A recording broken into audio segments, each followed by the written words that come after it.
So WrestleMania XL Night 1 is in the books. And of course, as always with these premium live events, I ask for your hot takes. If you want my star ratings, they're available right now, I think, over at the Friendo Club Wrestling channel. If you want my full podcast length review of the show, it's over at the Going in Raw podcast channel. There you go. I'm pushing my other stuff. But this is Wrestle Juice. I ask for your hot takes so I can react to them. Let's go ahead and dive into them. First up, from Eastside Reviews, he says, "We owe The Rock an apology. I, among many others, thought he was going to be cooked or looked worn out, but he delivered and helped set up a really interesting main event for night 2. A lot of you agreed with this with your thumbs up. Don't think it's that much of a hot take. Rock, Dwayne, I apologize because back when you first entered the fray and there was the idea that you're going to have a match at WrestleMania, thought it was going to be a Shane McMahon situation where the muscle would just fire off the bone. Your quads would be just absolutely decimated within moments of being in this match. Dude, you went 45. You went 45 minutes, the final boss did, in this match with Cody and Seth Rollins and Roman Reigns. He ate a spear. He ate a rock bottom on the announce table. And it seems like the only thing that might have come out of this was maybe tweaked his hamstring a little bit, delivering that final people's elbow, because he was sort of like, it seemed pretty tender there at the very end. But man, oh man, I can't say enough good things about his performance and his readiness for it and his physical ability to actually do a 45-minute match. Granted, it was a tag match, but yeah, my apologies to The Rock, man. I wasn't exactly sure what to expect. He far exceeded expectations. Good on him. Well done, Rock. Let's move on. Clever usernames, talking about Rhea Ripley's entrance here, says, "I absolutely love when bands play for wrestlers' entrance. The sound isn't always great, but it's always an amazing visual, and it gives that big match feel." I'm sort of hot and cold on it. So often, it's not good. I think the last time Rhea Ripley had a live band doing her entrance, I don't think it was last year. I think it was the year before. Wasn't very good at all. And like, there's been a whole history of bad performances, live performances, bringing wrestlers out. But every once in a while, they get it right. I thought Rhea Ripley's entrance was pretty decent last night with something in motion, whiteness in motion. Is that what it is? I think I totally got that wrong. Anyways, I don't know who the band is. Something in motion, I think. But yeah, no, I thought they did fine. I'm still not a big fan of it though, because too often it's done not well. Officer Dude says the IWC may hate night 1, but the casual audience will be very happy. The Usos was kind of sadly underwhelming. I would have liked some trash talk to make it dramatic or any sort of spice. That's what the Usos match was missing. Spice. A little something else. A little oomph. A little more. And I feel like, I talked about this on the review, I feel like the Usos match was sort of like, it was sort of like the thing that sort of made or broke the night. I feel like if that was just delivered on what we all kind of thought it was going to deliver on, just an absolute classic, then I think a lot of the discourse around night 1 would be more positive. But then again, I actually have seen a lot of positive about WrestleMania night 1 in general.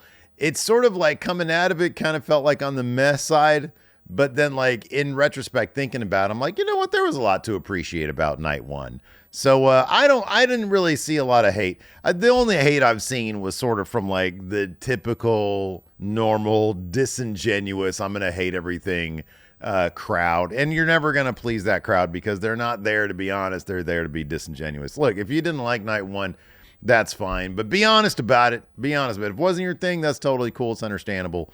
But let's all try to be honest about it, folks. All right, here's kind of a longer one. I'm going to try to read the whole thing. It says from Jesse, talking about Sami Zayn versus Gunther, because this is a very divisive match I noticed here in the hot takes. It says the fact that people are now upset. He says also.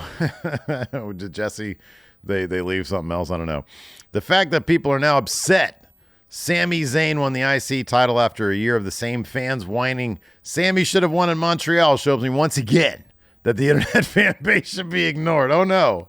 But Jesse, you're responding to a YouTube comment thread. You are the internet fan base.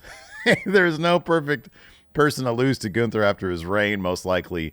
Gable, in retrospect, would have been seen as a mistake because of sealing a short IC title run guy, not main eventer. Yeah, This is kind of an interesting one because I did notice that the Sami Gunther thing was a bit divisive. Because, Jesse, I've seen plenty of people say Sami made total sense and people should stop complaining. I've actually seen more of those than actual complaints about Sami Zayn. But again, I really don't like dive into the deep end of the IWC. I don't know that there was going to be a perfect solution for Gunther. My opinion has always been, I feel like now that Gunther has established the IC title as a main event level title. Previously, when it was on Ricochet, it was a whole lot of nothing, right?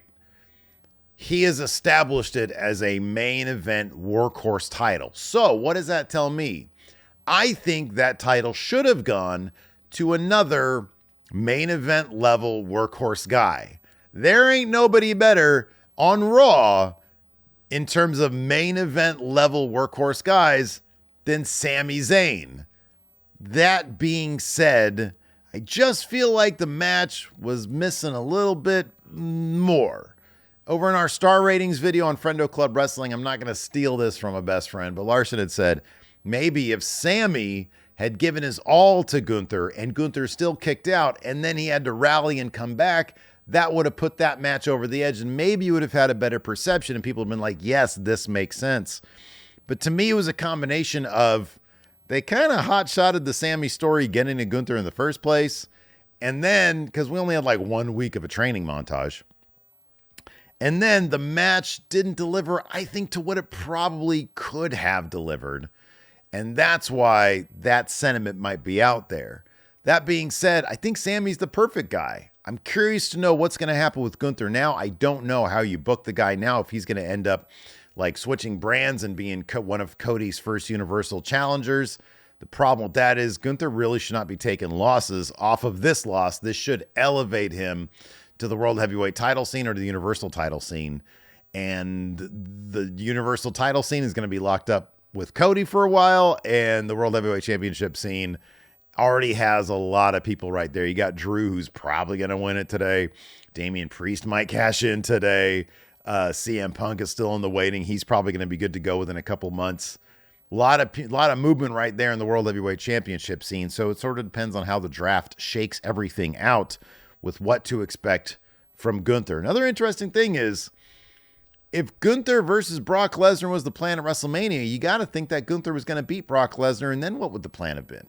I don't know. A lot of questions as it pertains to this match. But, yeah, for people, if there are people out there saying Sami should have won in Montreal, and then they're complaining about his loss against Gunther, I don't think that's right. That's probably not good. We've got some more praise for Dwayne from Gorillamon. Says Dwayne looked to be in better in-ring shape than he was a decade plus ago. From his cardio to the bumps he took, he looked amazing out there. Great bitch.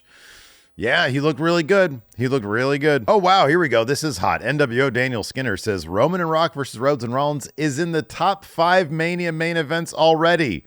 The drama and build were immaculate. You know the thing about this, even if I don't necessarily agree with it, I love that people out there might think this. I love that there is excitement around the creative aspect of WWE these days, and they don't have to resort to playing backstage footage of 6-month-old pay-per-views to get ratings and excitement.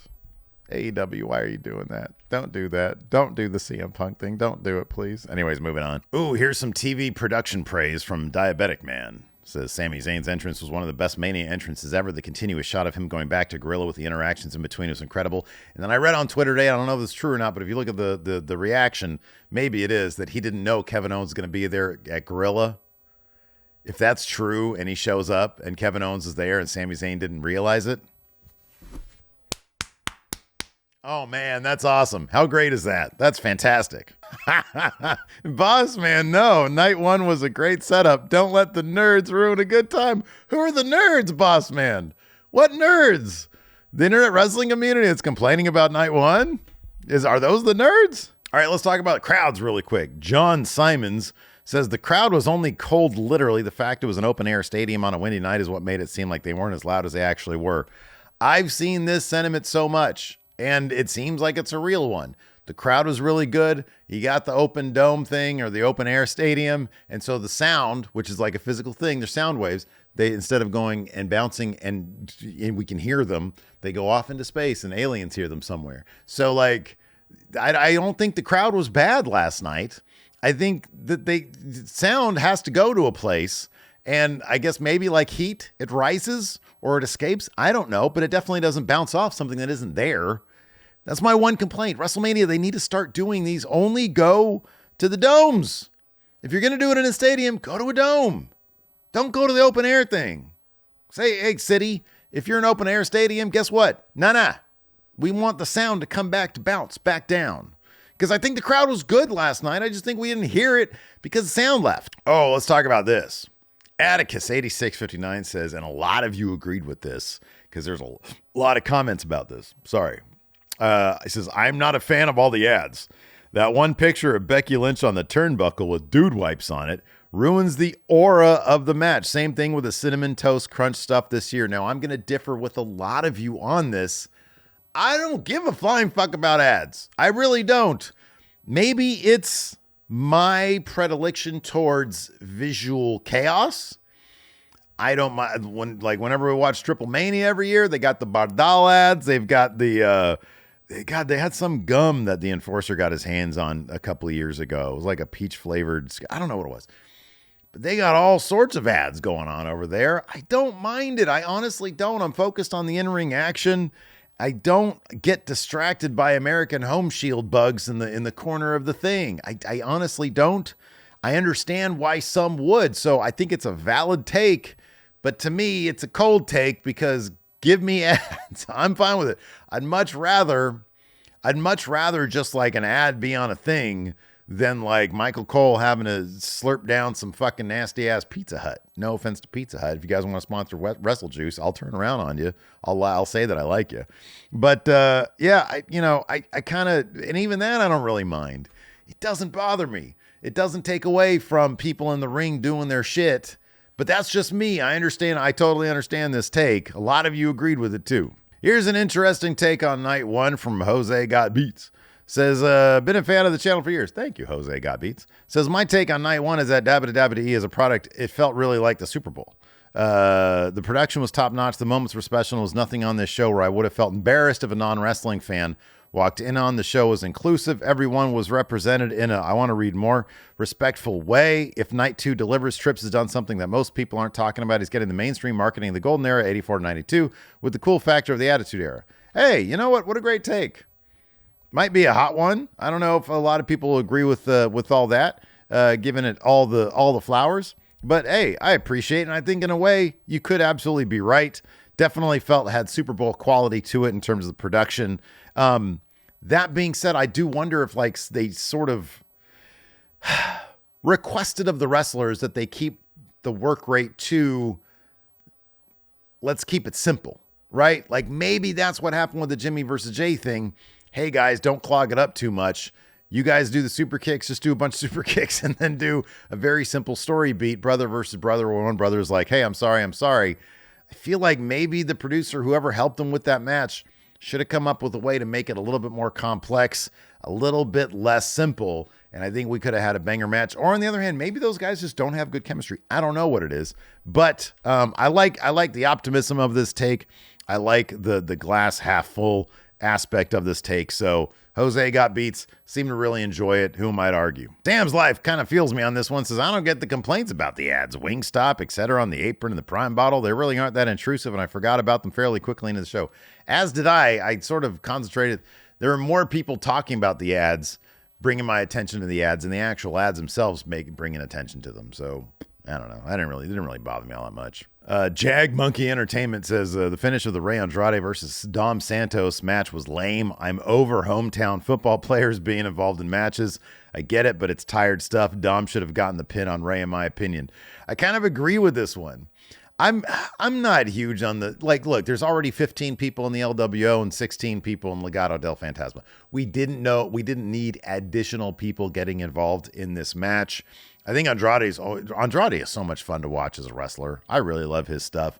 But yeah, I kind of feel like maybe this match could have used the heat of Dom getting that pin on Rey, because they're probably going to do this match next year, Dom versus Ray 2, which Dom will probably win. So I don't know, maybe Ray getting the win here made sense. Or yeah, Ray got the pin with the splash. Look, she's actually on the modified couch. I got the thing right here, and then I got her on the couch right here. So she just gets up here. She could sit on the the pad if she wants, or she can get up on. I put some more blankets down for her. There's your dog couch update, everybody. Lord Blake Whitehouse says, wrestling-wise, NXT Stand and Deliver surpassed Mania Night 1 by a country mile. I've seen this sentiment. In terms of the wrestling, I probably agree with this, to be honest with you. In terms of the wrestling, I'd probably agree with you. Oh, here we go. It's a comment on the tag match. A-Town Down Under taking the SmackDown titles practically immediately was a bad idea because for the rest of the match, it felt like a Raw title match, and it made the SmackDown titles an afterthought, which made the Raw titles feel way more important than the SmackDown titles. The Raw one feel okay. That's a lot for me to process, but I get your point. Yeah, I get it. And I kind of agree with that. The match was fine. I feel like the match did not live up to sort of the sum of its parts. I felt like a lot of great talent in that ring. Maybe 6 tag teams in a ladder match where you got 2 titles on the line. Maybe that was just too much. Maybe if there was a mandate of, hey, let's keep it simple. Good luck with that on this type of match. So yeah, I don't know, man. I kind of think that this match was like just too much. You got too much going on. 6 teams, 2 tag titles on the line. That's too much. Patrick Cheeseman says the entrances were kind of lacking tonight, except for Naomi, Bianca, and Jade. Well, okay, so Rhea had a really good one. I liked Becky's book entrance. Usos had Lil Wayne. That was fine. And then, yeah, Cody's entrance jacket was horrible. I think it looked cheap as hell. Let's talk about Naomi, Bianca, and Jade, because in terms of presentation, how they were presented was off the charts awesome. I thought it was great. They had that giant platform thing. They seem like they have amazing chemistry. Like the press conference stuff I thought was really, really just freaking adorable. Jade seems really happy, and they seem intent on making her a big star. I'm really curious to see how they're going to book her going forward. How they get her more reps in the ring, because it seems like they do want to get her to the point where, you know, she can hang in a one-on-one match of like a 15-minute length. I kind of feel like that's going to be a requirement for a lot of these wrestlers who are going to reach that upper echelon, is like, hey, can you hang in there and put on a compelling match for like 12 minutes, 15 minutes? And I think that they want to get her to that point. They got her surrounded by really, really good people. And I thought it was an awesome WrestleMania debut for Jade Cargill. Thought she looked like $1 million, and they're going to push her as she comes along with the experience in the ring. But yeah, just seeing them together was like, it was pretty awesome. Anyways, that's going to do it for Hot Takes. Thanks, everybody. Appreciate it. Same thing tonight after WrestleMania Night 2. I'll be dropping a community tab thread for your Hot Takes on Night 2, and I'll be doing the video in the morning. Check it out. Hit that sub. Hit that like. We'll see you guys around. I hit my arm too hard. That was a bit much.